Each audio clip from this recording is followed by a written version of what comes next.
morning. My name is Hannah Hotchkiss, and I serve this congregation as the Welcome Ministries Coordinator. We are so happy today to be sharing in fellowship with Church of the River from Memphis, Tennessee. Welcome. And with Faith Lab, which sounds like a very cool program for you high schoolers. It's a summer program where they work on exploring spirituality, developing leadership skills, and work on community building. We are so happy that you're here with us. That has been one of the blessings of these online services, is we've really been able to expand our fellowship. Geographical location is no longer a barrier to participation, and for that we are thankful. And if you're new, do know that there are still many ways to participate in the congregation. Besides the worship services, we have Zoom book discussion groups, we have spiritual discussion groups, humanist study group, chalice circles, newcomer chalice circles, where we discuss the principles of Unitarian Universalism, and there are social justice forums. There are just all kinds of ways to still connect and to participate. And if you are interested, you can fill out our virtual visitor survey, which you can find the link below at the end of the order of service if you scroll down during the service. Also, we'll post it in the chat box, and it's always on the homepage of our website. And there we can get you signed up for the weekly e-news to tell about upcoming events, but also you can tell us your interests and we can connect you with groups that are active at the time.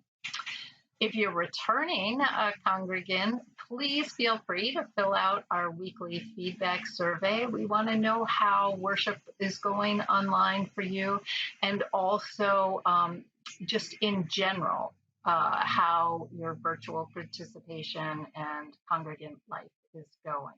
So that is also a link that is found below the order of service and on our website, UUAA.org.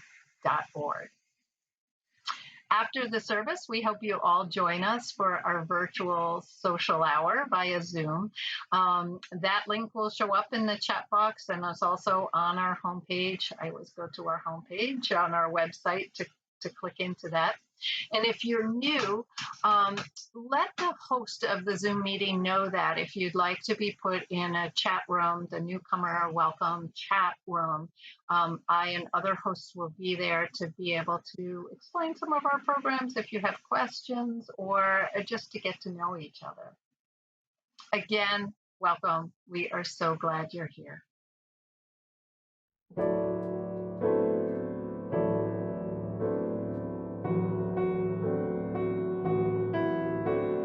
Each Sunday, we light a chalice to recognize and uplift the spark of nature, the spark of the divine within each of us, and to remind us of our shared goals.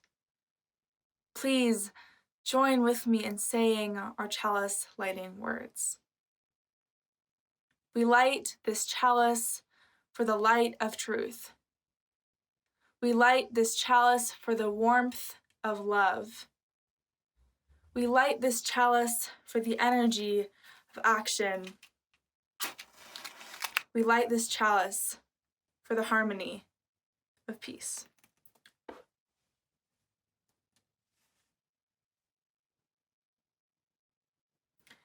As Unitarian Universalists and in our UUAA community, we are not bound by a common creed, but by covenant.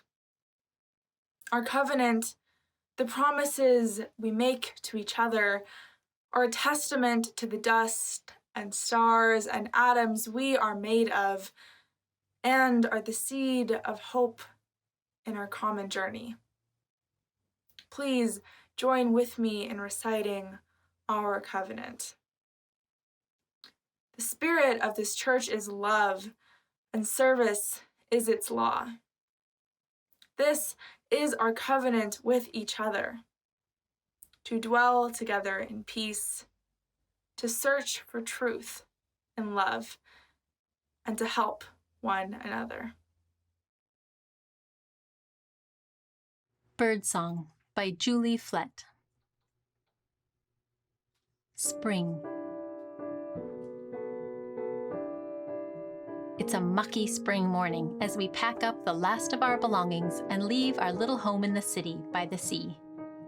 I'm going to miss my friends and cousins and aunties and uncles. I'm going to miss my bedroom window and the tree outside. Goodbye, tree friend, I whisper. We drive through the country and over the mountains, alongside rivers and fields of horses. We stop to see a lone coyote crossing the road. Our new home sits on a hill overlooking a field, and past it another home. In that home lives an older woman named Agnes. The field is covered in snowdrops. Our new home has 2 trees outside and creaky stairs inside. My new room has a shelf for books and pictures and a desk for drawing. But I don't feel like drawing. My hands are cold. My mom and I bundle up under the covers in our new home in the country, far from the sea. Summer. Our new home hums with peeps and whistles and ribbits and chirps. I watch Agnes, our neighbor, working on something in her yard. Why don't you visit her, Katerina? My mom says. I nod. Okay. I take our dog, Oho, with me. Oho means owl in Cree. Hello, Agnes, I say. You must be Katerina, she says. Woof, Oho barks. Your mom has told me all about you, Agnes says. She says you love to draw. I do. Agnes loves to make things out of clay. She shows us around her yard. There are berries and flowers and so many of her clay things. They look like the branches and the birds and the flowers. Visit me again soon, Katerina, Agnes says with a smile. I smile back and give her a big wave. I can't wait to go home and start drawing. Fall. I do visit Agnes again. And again. And again. Agnes digs in her garden. I help by gathering extra leaves that'll get mixed into the soil. The worms love this. It's getting cold and windy and creaky. Agnes says she's getting creaky too. Would you like to see what I'm working on, Katerina? She asks. I'd like that, I say. Agnes is working on a pot that's round and bright. She tells me about waxing and waning moons. I tell her about Cree seasons. This month is called Pimihau Pisum, the Migrating Moon. Here comes the moon and 2 shiny seagulls. And there go the geese.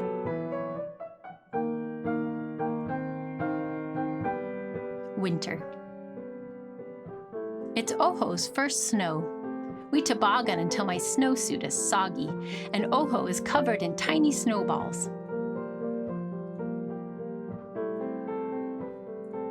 After, we warm up with Mom by the fire, and then help her finish making salmon stew to share with Agnes. Agnes hasn't been out as much, and needs a little help over the winter. She likes the salmon stew. Her daughter, who has come to stay for a while, likes it too. Agnes sends me home with a cup full of bulbs, snowdrop bulbs to plant in the field next autumn. They look like tiny moons. They give me more ideas for pictures. My fingers itch in my mittens. Spring. Agnes has grown weaker over the winter.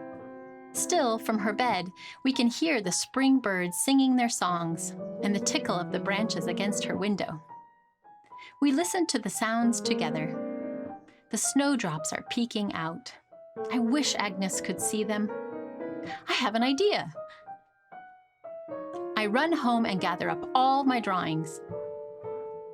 Agnes's daughter meets me at the door, and we take 2 ladders from the closet. When we're done, Agnes says it's like a poem for her heart. Then I sit with Agnes and talk about making things, mucky things, and things with string and song and paper and words. And then we sit quietly together on Agnes's bed until it's time to say goodbye. I leave with an ache in my heart, but I'm so glad to know my friend Agnes. Hello, Mom. Hello, Oho. Hello, home with 2 trees and creaky stairs.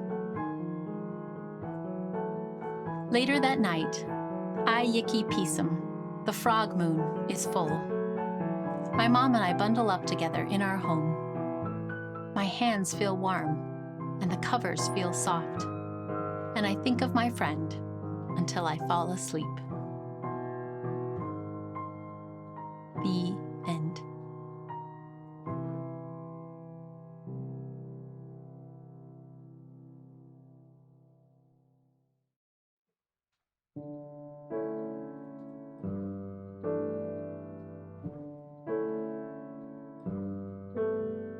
To the work of this congregation, which is weaving a tapestry of love and action, we dedicate our lives and these, our offerings. We dedicate these, our offerings. In this time of virtual worship, we no longer mark the close of the offering ritual with these words of dedication. We no longer have in front of us a visual representation of the financial gifts collected in the sanctuary, waiting to be dedicated. I invite you today to imagine with me right now what our collection of gifts might look like. I imagine your presence during this time of worship, for that is truly a gift. I imagine the volunteers who are remotely updating membership files or organizing the virtual choir gatherings. I imagine the parents and caregivers who are keeping the spiritual growth and development activities alive for the youngest among us. I imagine the introverted gardeners keeping great distance between themselves, volunteering to tend the grounds around the building we are dearly missing. I imagine those who recognize and are energized by the power of collective action and are contributing to the UU the Vote initiatives. We dedicate these gifts of presence, time, talents, and financial resources. All of these are necessary to sustain the ministries of this congregation. It's a leap of faith, isn't it, when I invite this offering that someone will go to UUAA.org/giving and make an offering online, maybe their first. It's a leap of faith that someone will still mail a handwritten check in a stamped envelope to the church. It's a leap of faith that automatic deductions from a bank account will still happen. Will you take that leap with me? I invite you to give as generously as you are able, in whatever form you are able. UUAA.org/giving. I thank you for your generosity.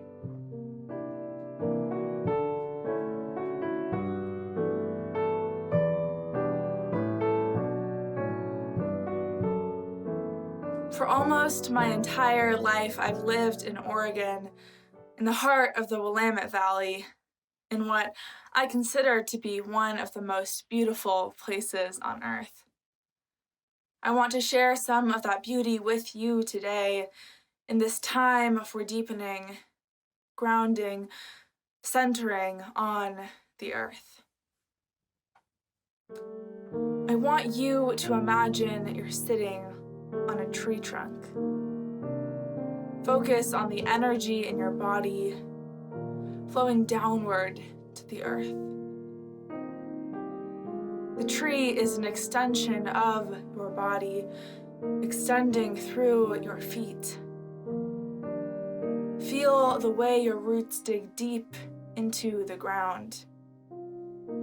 Imagine the roots traveling down, down, down into the earth until your roots reach the center of the earth.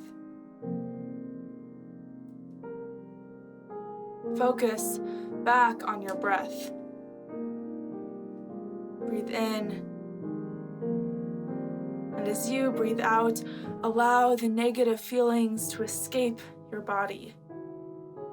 Leave the feelings of pain, frustration, anger, bitterness, regret. Leave them in the center of the earth. As you breathe in, pull your energy upward. Imagine the earth's energy flowing back up, higher and higher, until you return to the base of the tree. Now, slowly travel upwards to the steady trunk of the tree. Bring the trunk inside of you. Feel yourself breathe in, out.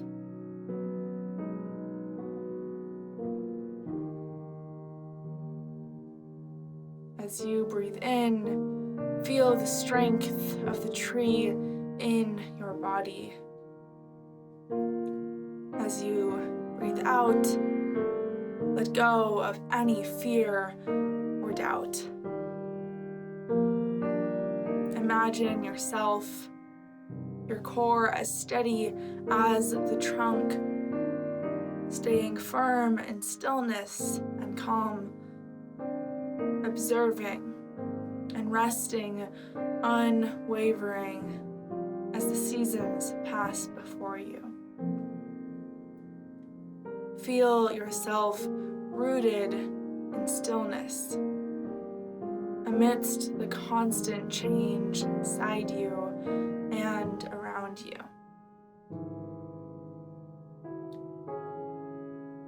Continue to travel upwards and out, feeling the power of the tree course through your veins, extending into your arms and neck and head.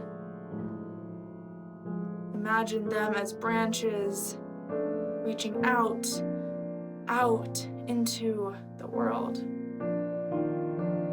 Imagine them connecting you to the ecosystems of community around you. As you breathe in hope, trust, love, connection. As you breathe out, imagine yourself sending all of those things to the people around you.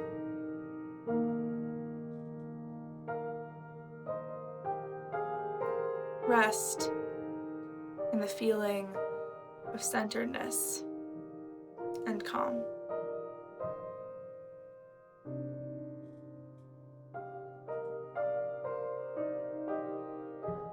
When you feel ready, travel from your branches to your trunk, to your roots, and back again to your body.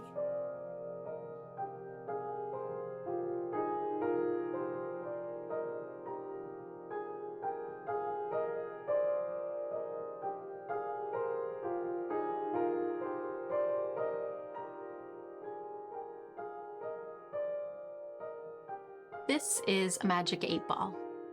You've probably seen one before or had one before.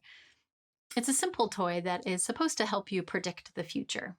So you ask a question and then you flip it over, and the answer is revealed in the little window. I know when I had one as a kid, if I got an answer I didn't like, I would just keep asking the same question over and over again until I got one I did like. But the worst was when the answer was, reply hazy, ask again later. I don't know about you, but in the midst of this challenging time, I keep trying to find my magic 8-ball. I keep scrolling through the news feeds, looking for headlines that I like or that even just offer any clarity. Every time I talk to friends and family members and coworkers, the conversation inevitably turns to the virus, and we end up talking exhaustively about who's doing what, who knows what, or what the future might bring. But day after day, conversation after conversation, news story after news story, the answer is always the same. Reply hazy, ask again later. Sometimes it makes me want to scream. And I'm guessing it makes other people want to scream too, because I'm noticing a lot of people's anxiety coming out sideways as grumpiness, snarkiness, judgment, or engaging in arguments that aren't really important in the midst of a global pandemic. As I try to help myself and others navigate this time in a healthier way, I keep thinking about psychological first aid. Psychological first aid is something that chaplains and social workers offer in the immediate aftermath of a traumatic event, like a natural disaster.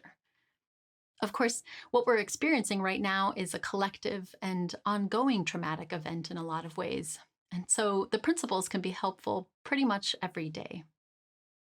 One of the main ideas of psychological first aid is emphasizing what is present, practical, and possible. Another way of putting this that has become a helpful mantra for me lately is be present to where you are and create with what you have. In psychological first aid, helping someone to be present to where they are means asking them questions like, what can you see right now? What does the chair that you're sitting on feel like? What can you hear? It also means helping them to literally ground themselves by putting their feet flat on the ground. It sounds so simple, but it can be hard to put in place in this time because as the virus drags on, we're tempted to live not in the moment, but in the past, ruminating about what we would have been doing if it wasn't for COVID, or what we were doing at this time last year. Or we're tempted to live in the future, thinking about what will happen with the schools or when a vaccine might come out. It isn't always easy to be present to where we actually are, especially if where we are is deep in fear, curled up on the couch, stress-eating gummy bears. One way that I'm finding that's more helpful to be present to where we are is to be connected to nature. Every day I'm hearing about people who are taking up activities like hiking, fishing, gardening, cooking, kayaking. Every day I'm hearing about people who are adopting new pets and animal shelters emptying out for the first time. Every day I hear people reflecting on how they feel peaceful and hopeful again when they step outside. I think this is because being in nature helps us to not only remember where we are in this moment, but also where we are in the larger story of life. No matter what's happening in the news, we are still part of this intricate and wonder-filled web of creation. Spring will still turn into summer. A starry night will still give way to another pink dawn. A tiny seedling will still push its way out of the earth. A cat will still nap on a patch of sunlight on the floor. One of the reasons I love Julie Flett's book Birdsong that we read earlier is because she draws on this idea that we can cope with change and uncertainty by being present to the beauty of nature and the way that nature itself is always changing. In the beginning of the book, Katerina, the little girl, is so sad and uncertain about her move to the country, but she stays present. The book notes the change of each season, and she notes herself what she is experiencing every step of the way. The creaking of the stairs, the image of the snowdrops, the way her hands itch in her mittens. This book also perfectly illustrates the second part of the mantra, create with what you have. When we are present to where we are, especially in nature, it helps us to ground our anxious energy. And then when we create with what we have, we help to transform that energy into something more helpful. At the beginning of the story, Katerina is so sad she can't draw anymore. But then she creates a connection with Agnes, which in turn inspires her to create drawings again. They build a friendship with one another, sharing what they love to create with each other. Even when Agnes has an illness that no longer allows her to enjoy creating and being out in nature herself, Katerina uses what she has in that moment, her drawings and her conversations, to bring the joy of creation and nature to her. Each of us can also create with what we have. That could mean creating something concrete by knitting, mask making, painting, or cooking. But it can also mean creating things like memories, connections, spiritual practices, or even just the simple joy of laughter. I wish so much that I could use my magic 8-ball to discover when and how this is all going to end. I wish I could figure out even what's going to happen tomorrow. But as we move through this uncertainty, may we remember that we are always held by one another and by the earth itself. May we find chances to create and to connect. And may we remember that we are part of a much larger story, one that we are helping to write every day. May it be so, and blessed be.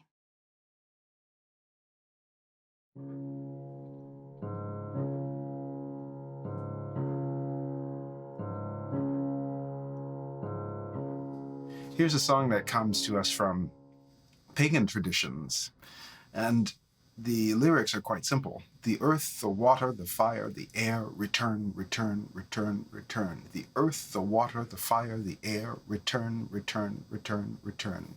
I promise, even as the texture gets more and more complex in this dance for the earth, you can still always find your place by somewhere starting all over again and singing, the earth, the water, the fire, the air, return, return, return, return. The earth, the water, the fire, the air, return, return, return, return. No matter what.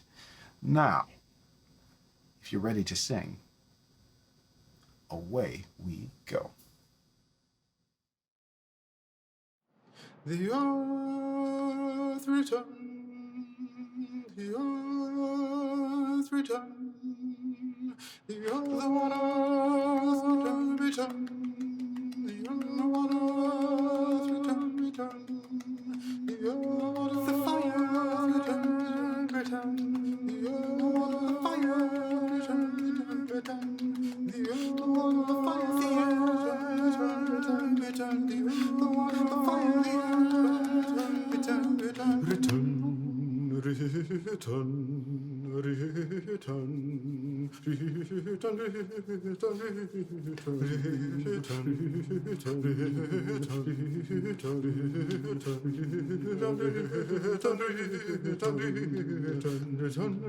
return, return, return, the earth,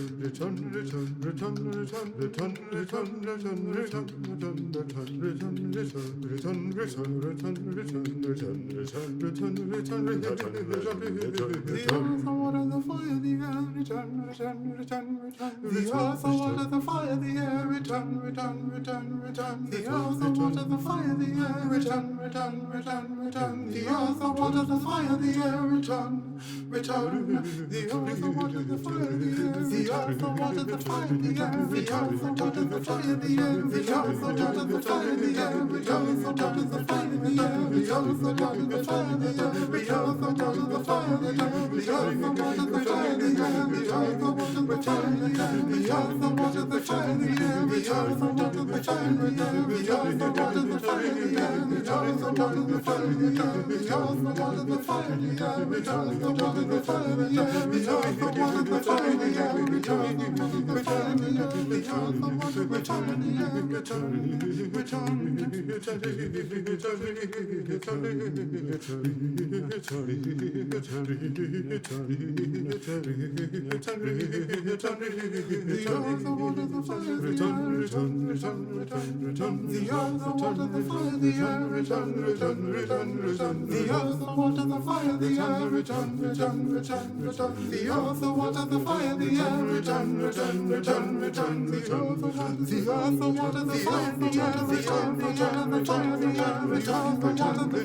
This time is coming to a close, but I invite you to continue on and connect with one another in social hour afterward. And I also invite you to connect with one another in this moment, as you're willing and able, by sharing in the chat the ways that you're connecting to nature, or the places in nature that you find healing.